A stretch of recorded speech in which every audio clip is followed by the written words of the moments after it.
Hi, this is Dr. Guan. I want to evaluate what's happening in the space tourism sector for my students and for my followers. As you're aware, we just had the recent SpaceX mission where an all-civilian astronaut group went into space. They stayed there for 3 days in a low Earth orbit and they came back.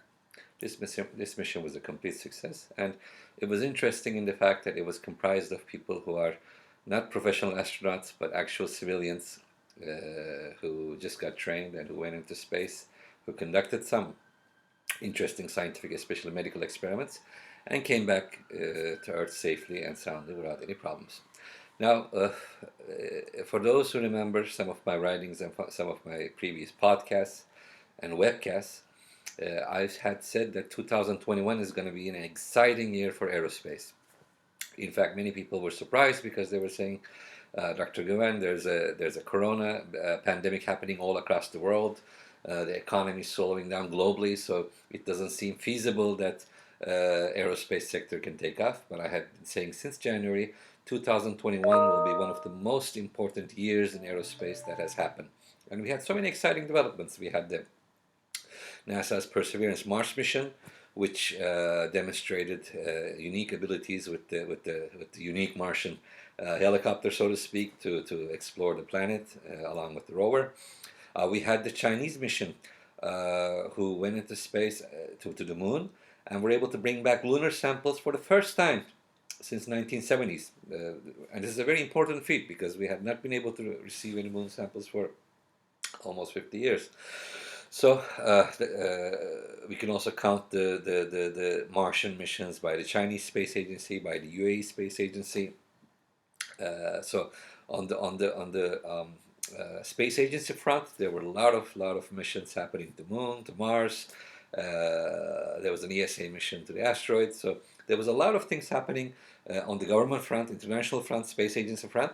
But more excitingly, there was a lot happening in the civilian space front as well. We started off July 2021 with Richard Branson and Virgin Galactic making its maiden run, and they were able to reach up to around 80 plus kilometers of altitude, demonstrate their capabilities with a horizontal takeoff in practically a space plane, and come back. Then we had, about 3 weeks later, we had the Blue Origin space flight, which had the world's youngest astronaut and the oldest astronaut, and along with Jeff Bezos, who is the owner of Amazon. So the Blue Origin made a space flight. It was a more conventional rocket launch type of a space flight. I think it reached around 107 kilometers of altitude, which is about the common line for 100 kilometers. So, I mean, technically and legally, you have to be above 100 kilometers of altitude to be considered to be in space. So interestingly, they were also able to pass this line. And then, third, we just had this recent SpaceX flight, which had all civilian crew who had paid money to be up there. They also returned successfully. So we had these three major companies, Virgin Galactic, Blue Origin, and SpaceX, demonstrate their capability for sending civilians into space for the purpose of space tourism and for the purpose of commercial spaceflight. So with all these developments happening on the government front, space agencies front, and civilian front, I do believe my words have been well proven that 2021 is an exciting year for the aerospace sector. I do believe that more developments will follow. I know for a fact, because of my various credentials, that many space agencies are planning extremely advanced missions to the moon, Mars. We have the upcoming Indian-French mission to Venus. There's an upcoming mission to study the sun, again by the Indians.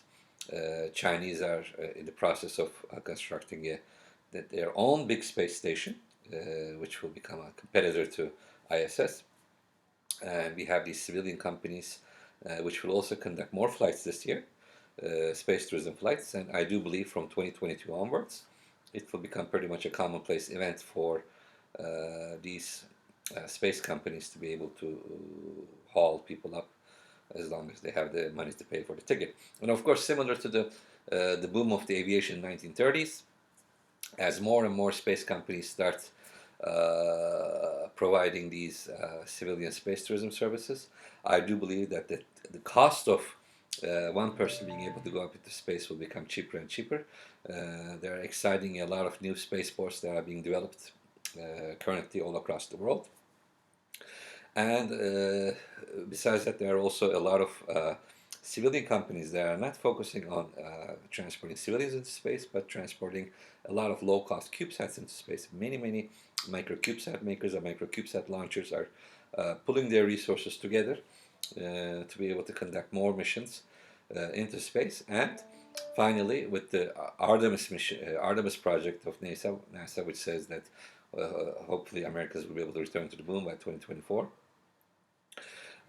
is collaborating with many space agencies across the world to create certain unity and collaboration so that this moon project can become something that unifies many nations together for the betterment of mankind. So yes, I do believe 2021 was an exciting year for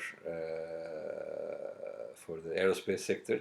I believe 2022 is going to be even more exciting. I predict that this decade, by the time we reach 2030, the space sector would have boomed in a very major way. And I believe, especially the generation that's coming after us, will be very lucky because they'll be actually the space generation who will grow up with the notion of going to space becoming a very common occurrence, just like flying from New York to Paris or London to New York or Tokyo to Paris or Tokyo to London, etc. So this is an exciting time for all aerospace engineers, everybody who is involved in the space sector, whatever they may be doing. So I wish everyone a good luck, and please keep watching my podcasts and my videocasts as I update you on what's happening across the space. Thank you.